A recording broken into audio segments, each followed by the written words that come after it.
көбейтіндіні қосындыға түрлендіруге мынандай мысалдар қарастырайық. Мысалы, бірінші мысалды қарайық. Синус 23 көбейтемін синус 32. Яғни, біз қолданамыз синус альфа көбейтілген синус ветта. Сонда бізде тең болады. Тең болады 2-ден 1. Жақшаны ашамыз.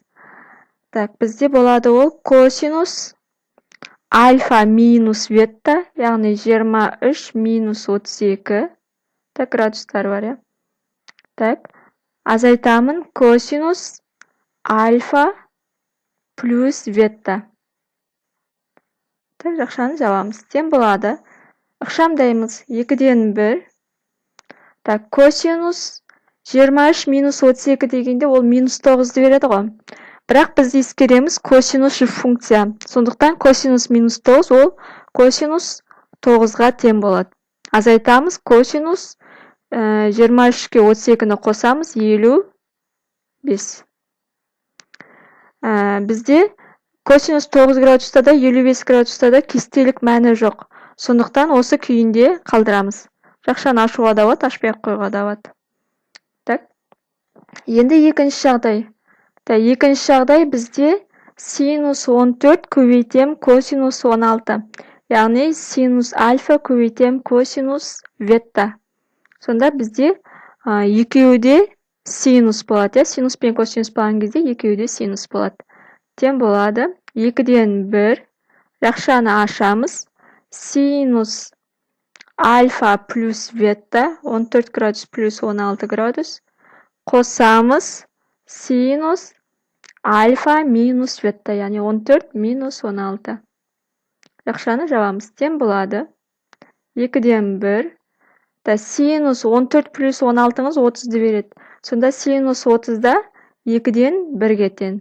Қосамыз 14-те 16 аламыз минус 2. Сонда синус минус 2. Тең болады. Жақшаны ашып ықшамдаймыз. Сонда 2-ден 1-ді 2-ден 1-ге көбейтеміз. 4-тен 1. Плюс минус болып кетеді. Себебі синус тақ болғандықтан минус алдына шығады. Сонда 2-ден 1-ді синус 2-ге көбейтеміз. 2-ден 1 синус 2 градус. Осы күйінде қалады. Синус 2-де кестелік мәні жоқ. Келесінде екеуде косинус болған кезде, яғни косинус альфа көбейтеміз косинус ветта. Сонда бізде болады 2-ден 1. Жақшаны ашамыз. Екеуде косинус болған кезде бізде формула косинус болады, орта плюс болады.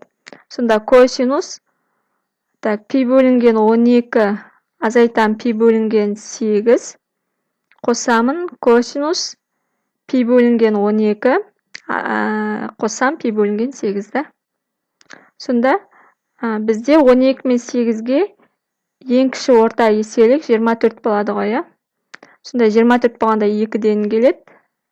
Мында 3-тен келеді. Жақсы, косинус. Қазір. Бізде болады косинус 24.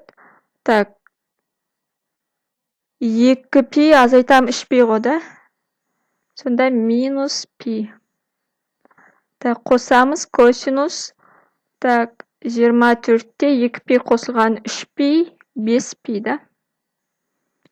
Ықшамдаймыз. Сонда бізде шығады 2-ден 1. Косинус шып болғандықта минус шықпайды дедік та. Сонда косинус пи бөлінген 24 қосылған косинус 5 пи бөлінген 24. Кестелік мәндері жоқ, сондықтан осы күйінде қалады. Төртіншісі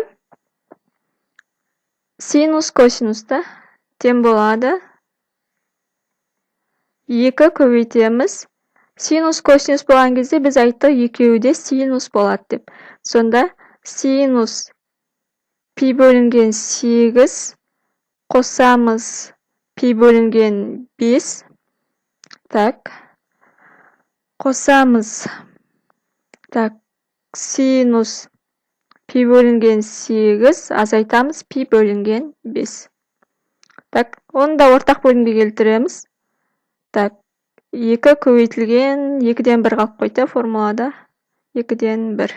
Сонда мына 2 мен 2 қысқарып кетеді де 1-дің өзі қалады. Так, сонда бізге жақшасы жазуға болады ғой, себебі жақшаның алды бізде 1 болып кетті. Сонда бізде шығады синус ортақ бөлім 8 бен 5-ке 40-тан келеді. Ең кіші орта еселік, сонда синус 13π бөлінген 40. Так, мына жерде 5π азайтамыз 8π ғой, сонда минус 3π. Синус бізде так, сондықтан минус ортаға шығып кетеді. Синус 3π бөлінген 40. Осы күйінде қалады, себебі кестелік мәні жоқ.